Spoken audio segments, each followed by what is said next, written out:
sirkuit Catalunya, temperatur trek yang mulai naik, dan persaingan ketat kelas Moto3. FP1 baru saja usai dan kita melihat beberapa strategi menarik dari tim-tim papan atas dalam mencari setup mesin dasar. Beberapa nama besar tampak masih kesulitan beradaptasi dengan sektor terakhir yang teknis, sementara beberapa pembalap underdog justru merangsek ke papan atas. Langsung saja, inilah hasil Free Practice 1 Moto3 Catalunya 2026.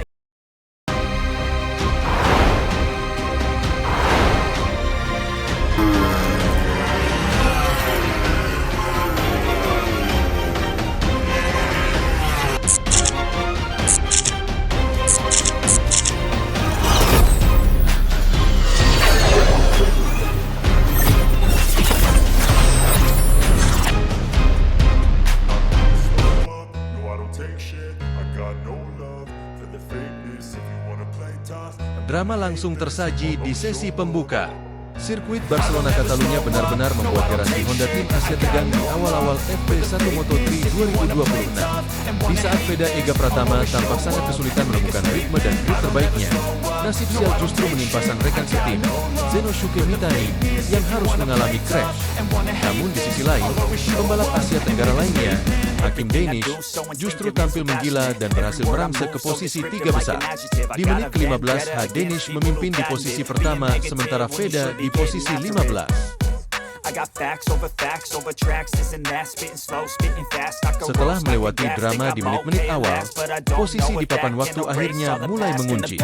Apakah hasil ini akan bertahan sampai sesi kualifikasi nanti? Tentu saja tidak. Ini baru pemanasan.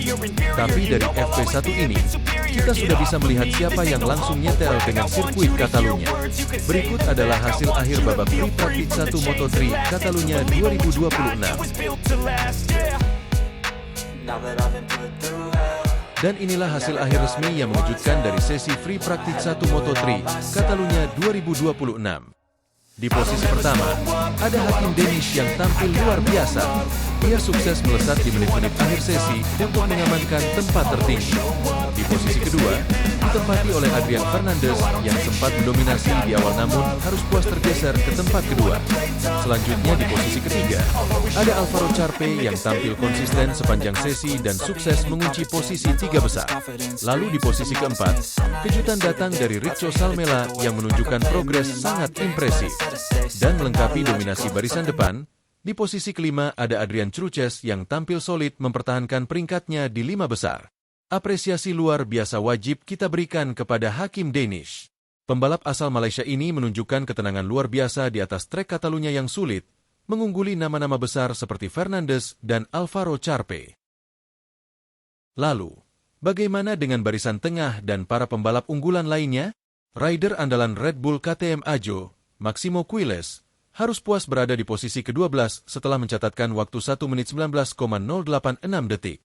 Quiles tampak masih meraba-raba titik pengereman yang pas dan belum bisa menembus waktu terbaik di sesi pagi ini. Nah, sekarang pertanyaan besarnya, di mana posisi pembalap kebanggaan kita, Feda Ega Pratama? Sayang sekali, akibat kendala grip ban belakang yang sangat parah sejak awal sesi, Feda belum mampu merangsek ke papan atas. Pembalap asal Indonesia ini harus tercecer di posisi ke-23 dengan raihan waktu terbaiknya di 1 menit 50,142 detik. Sepanjang FP1, Feda terlihat terus keluar masuk pit untuk berdiskusi dengan mekanik demi menemukan setup motor yang lebih bersahabat dengan aspal Catalunya yang licin.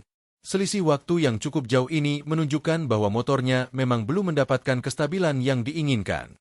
Hasil FP1 ini jelas menjadi alarm keras bagi garasi Honda Tim Asia. Selain Feda yang terlempar ke posisi 23, sang rekan setim, Zenosuke Mitani, juga tertimpa sial karena mengalami crash cukup keras di awal sesi. Para mekanik dipastikan harus bekerja ekstra keras untuk merombak total motor mereka sebelum sesi berikutnya dimulai. Ingat, hasil FP1 ini sudah mutlak untuk sesi pagi, tapi peta persaingan dipastikan akan berubah total saat temperatur aspal Catalunya semakin panas di sesi praktis nanti. Menurut kalian, mampukah Hakim Danish mempertahankan dominasinya? Dan apakah Feda bisa bangkit memperbaiki posisinya di sesi berikutnya? Tulis prediksi kalian di kolom komentar. Jangan lupa untuk like, share, dan subscribe agar tidak ketinggalan update Moto3 2026. Sampai jumpa di video berikutnya.